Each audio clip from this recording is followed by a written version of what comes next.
let's talk about just the basic things. Like the terms are demand generation or lead generation, generating demand, that kind of thing. That's what we're trying to do is like, what's that engine to get people to usually come to your website first to do something. And we've talked in previous episodes about the marketing funnel. This would be more the top of funnel. What are we trying to get people to do? What is our objective? And the objective is to get people ultimately to buy our product or Right. service. But then how do we start? Yeah. Well, I mean, why don't we define demand generation versus traffic just at a very Mm-hmm. high level? Demand generation is sort of building that interest, building that sort of desire that somebody might have for your product, or identifying a pain point. So and someone's like, I think this might help me, right? But maybe they haven't done anything. They've only seen word of mouth, heard some stuff about your company, or just know that they have a need. That's at the demand generation side of things. But then traffic is explicitly bringing them to your website. You may have such a small business or such a niche business that your traffic needs to go to site like we've referenced before. Your site may exist in another boutique site like Etsy or somewhere like that where there's a marketplace. But ultimately, traffic generation is bringing that person in, right? Actually, they're it's just like in brick and mortar, except they're digital feet, not stepping into your store kind of thing. Yeah, right. Yeah, it's so funny. I was just thinking about the word traffic. In this context, that is probably where it came from, Yeah, is absolutely. literally, yeah. Foot But then there's traffic. also foot traffic, exactly. But then there's also traffic is used as a verb in advertising where you're Yeah. trafficking. And it's almost like this is another transportation. I was going to say pre-flight. Like it's almost like it's Yeah, another transportation analogy where it's you're air setting things traffic up and controller. planning. Yeah, It's funny yeah, though exactly. that's what it is. It's you're trafficking, you're coordinating. It's just funny that word is used. Yeah. And then I think the other word that you touched on is qualified traffic, right? And Yes. I think that it's easy to say, the expression we often use is cast a net, right? I'm going to throw this net out into this lake or the ocean and I'm just going to get a bunch of fish. But sometimes you're going to get fish that you're not allowed to catch. Sometimes you're going to get fish that's too small, right? You have no interest in these fish because they're Yep. not going to feed you. The idea of qualified is that the way you fish, which is essentially what you're doing when you're marketing, is you're looking for people who fit your audience, right? Fit your Yeah. audience that you've defined. Who am I targeting, right? You might pick up some periphery people that you don't realize, but ultimately you want to set up some qualified parameters for making Yep. sure you're getting good traffic, because good traffic is the traffic that converts. It's the one that buys your product and service. Yep. Yeah. And so that's a good kind of foundation in terms of just defining things. And let's talk through a couple of ways that people can start to think about how they might generate traffic. And you and I have talked about there's the free quotes, like it's usually sweat equity is what is involved there. Right. There are those, which is what I always recommend for anybody just starting out, because it's like it doesn't hurt. So start with that, and we'll get into some of the details about what that might look like. And then if you need a little bit more, if you can't capture some of those people, then you move into paid advertising, and we can talk about that as well. So what's some of the like organic or free ways to generate traffic or generate demand? After you have this demand and you create this traffic, again, don't lose sight of ultimately you want to capture your visitor. You want to get an email address Who or are they? understand who are they, so that you can do other fancy things down the road, send them newsletters, remarket to them, nurture them. At the top of the funnel, and the free things that you can do are essentially around your content and your marketing and your SEO and creating. Wait a minute. I have a thought. So when you Sure. were just said about content marketing and SEO, it almost seems a little bit counterintuitive where driving demand, it's like we're trying to push people. Like we've got these people that we're thinking about, but what you're about to talk about with content marketing and SEO, it's almost like it's a pulling. We are trying to attract people Sure. as opposed to going from like pushing them there. It's a pulling them. Yeah. And in a way, there's something called a lead magnet. We can get into that too. But so, yeah, that just occurred to me. So sorry, carry on. So content Sure. marketing and SEO. But I think to your point about push, right? Email is a form of push, right? It's Or pushing. ultimately retargeting somebody that we'll That's talk about pushing. that. That's pushing, Yep. right? Yep. It's attraction, just like you said, a magnet. And we're, again, looking for creating the right content that's going to resonate with our target audience, right? And that Yep. could come in the form of just a simple blog post, right? We think about blogs are sort of top of mind. I'm going to spit this out. Maybe it's timely. We often would do blog posts at Roku based on someone passing away, right? Top movies that a particular actor was in. Those were always very You've popular. used this example before, and it's funny to me because it's like, I'm going to exploit death, which it didn't feel that way. It was more like nostalgia. People were All like, right. oh, I Okay, remember. fine. Yeah. Yeah. But again, someone famous passes away and search engines go crazy, right? Those are spikes, and you want to Or have content for that. Or how about there's a remake of a movie? This is a more Sure. positive spin. And so people are like, oh, yeah, there was that first one that maybe I want to see. So, yeah. Right. I mean, another piece of that sort of qualified content too is case studies, right? Where you might have had a customer and it was very successful engagement with them, especially if you're like a service business. I don't think that's going to drive initial demand. You have to, if we're thinking about almost like the awareness part of it, I'm a brand new business and I'm trying to attract people. I don't know that a case study, that to me feels like it's much later on So that you maybe would have that. agreed if you don't Not have to any be customers. contrarian. No, it's fine. But the point is that you might create content for you're trying to, create a solution for somebody, right? You're going to talk about a problem and a solution. Maybe it's not a case study because you don't have customers yet, but conceptually it's the same idea. There is this problem in, let's say, your industry, and this is how your company solves it. You create a content around that article, again, a blog post. It's a little different. And then there's other elements we could talk about. We'll talk about this in another episode, but there's I just other want to content. I want to throw out one thing. So domain authority. So let's say we've had Christina Williams from Los Gatos Elite on. So her domain authority is gymnastics And gymnastics schools.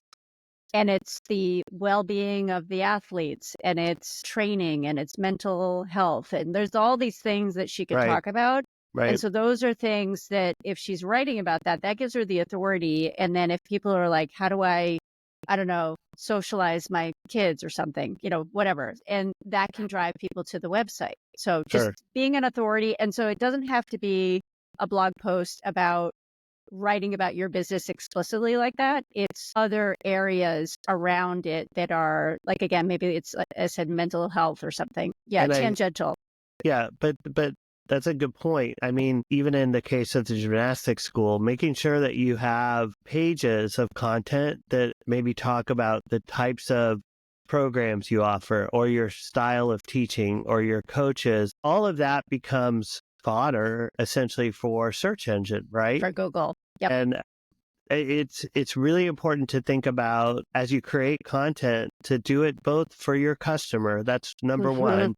But second, is this really optimized for Google? And there's lots of free tools out there, or low-cost tools where you can actually check how your content is doing as well. And then I think just to close out on sort of search engines high level, they like freshness, right? And so when you update content regularly, when you are able to work with, maybe you have co-partnerships, some other relationships in the business community, and you can create links, speaking to your point about authority.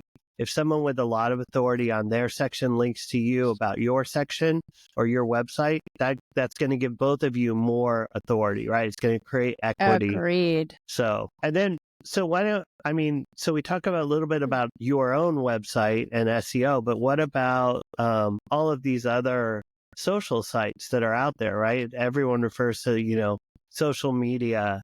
Why don't you talk a little bit about what those kind of platforms can do for you? So it's free to set up. So anybody can set these things up. And it's also, to me, more approachable, as a lot of people are already using, say, Facebook, Instagram, maybe TikTok, LinkedIn.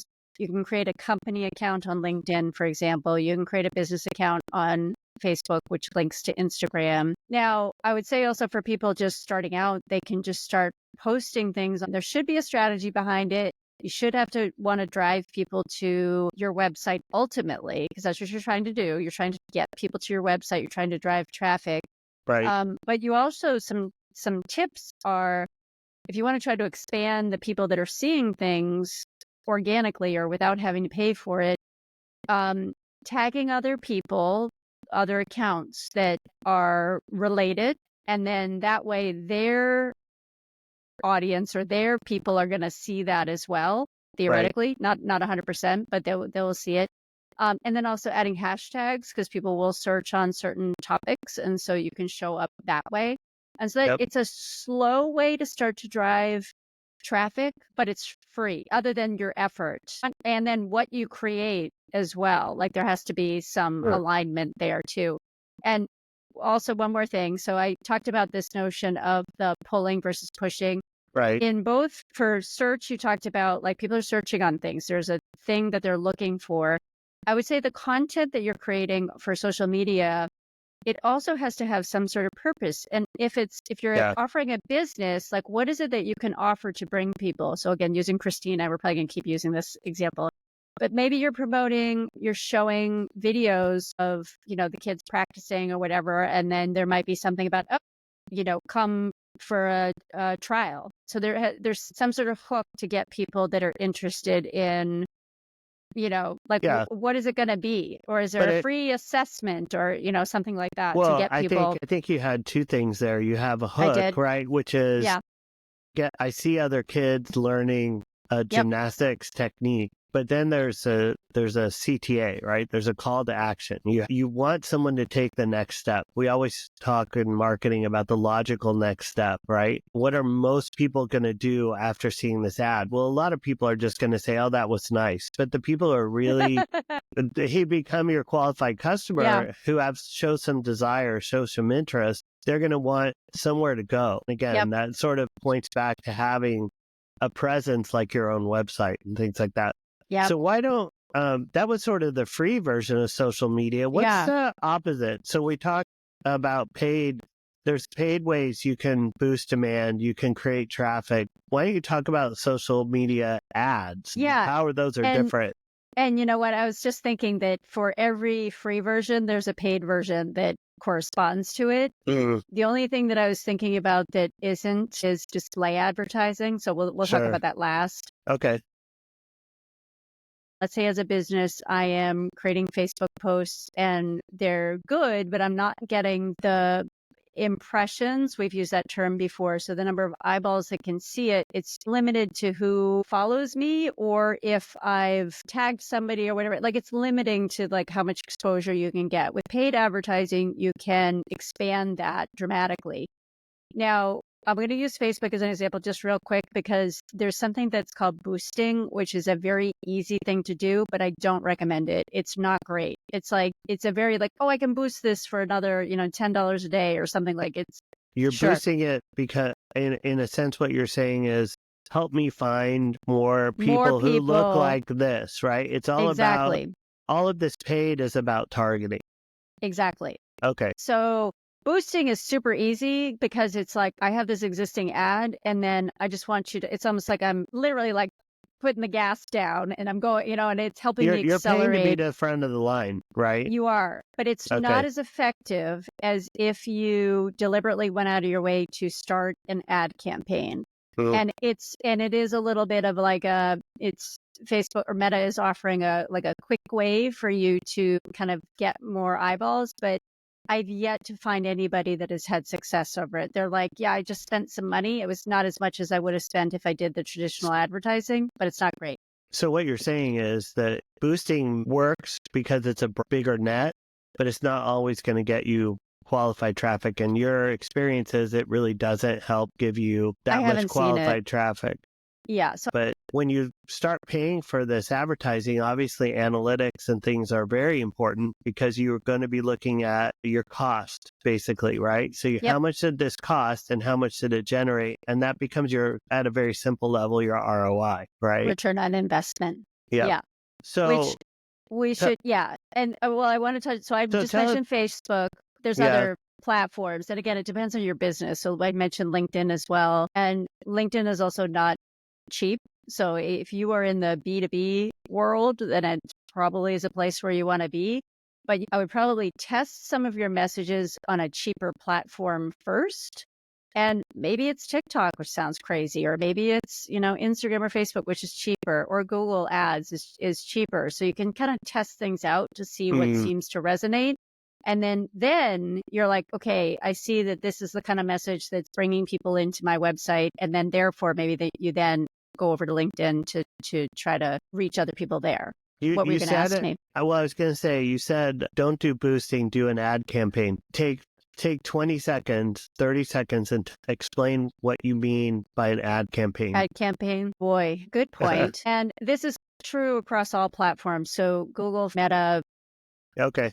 TikTok, it's a concept of a campaign, and it might be, let's say I create a campaign that is, I want to just constantly be trying to drive traffic to my website, and it's a general campaign that it promotes benefits of my business or something like that. Okay. And then you'll create headlines, descriptions, imagery. If it's search isn't imagery, so it wouldn't be appropriate for that. But for other platforms, it would be. And you kind of set up who are you trying to target. You set up how much money you are comfortable with spending. So you don't want to overspend. Right. You say, this is how much I'm willing to pay.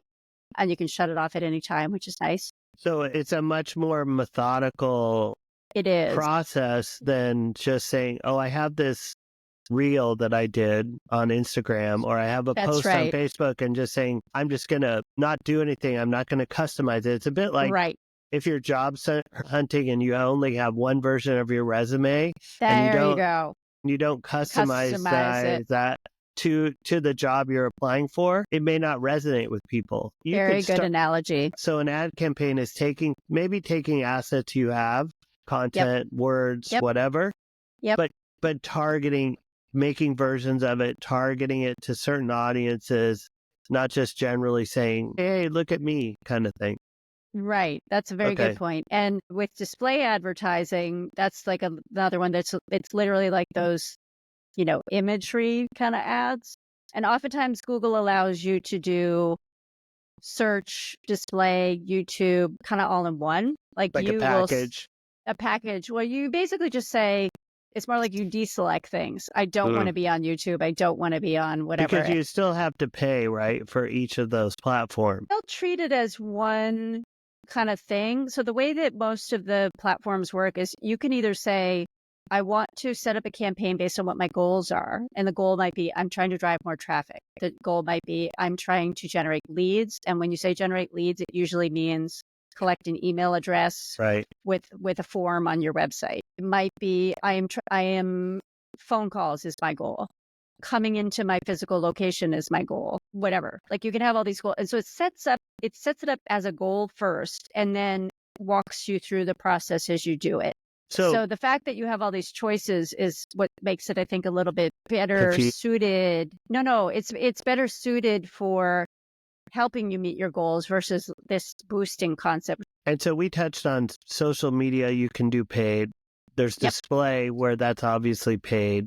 And that goes on all kinds of sites. And again, you want to target it. And then there's also search engine advertising, which you also touched on, just trying to sort of group them all together. Yeah. And I think the key thing, search engine advertising, or sometimes it's referred to search engine marketing, SEM, is the paid version of SEO. And the two, you mentioned this earlier, but I think it's a really good point.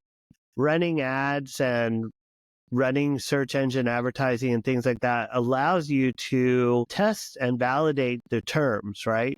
So organically, you're just going to put up what you think, and there's other tools that will help you create the content. But if you can actually pay to buy a certain term and you don't see anybody who searches on that term coming to your site, like there's no engagement, there's nobody interested, then you're going to be like, that term really doesn't resonate for people who are looking for my kind of product. And then you can test some other things out. And that, I think, applies across all the paid platforms, is this notion of testing, and some of those learnings need to come back to your free stuff. I need to create content for this. I need to optimize this. Absolutely. Absolutely. I do want to touch on a couple things. With Google paid search, you usually pay cost per click. So if somebody searches on a term that you are bidding, is what it's called, you're bid, Mhm. like, 'cause there's multiple people that are like bidding on the same term. So if lots of people are bidding on the same term, it costs more money than if nobody is bidding on a term, then it costs Right. less. But so you show up on a search results page, search engine results page, SERP is the acronym for that. If you show up there and you want to be kind of on the first page, you'd love to be in the top spot there too.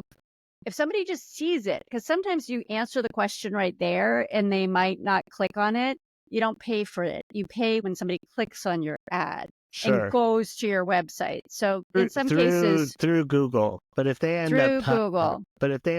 typing or clicking on your organic result, you're not going to pay for that. That's right. That's a good point too. And sometimes that's a strategy too, is to have paid and organic so that you basically are like blocking any of your competitors, for example. So what other things should people keep in mind, like that are those sort of insights around these advertising strategies and free Yeah, strategies? I would look at everything holistically. That's one thing, because you can't really have things operating in a vacuum. So knowing what your organic things are doing as well as your paid, that's helpful. So you can be Hmm. efficient. You can have, learning from all of the different channels.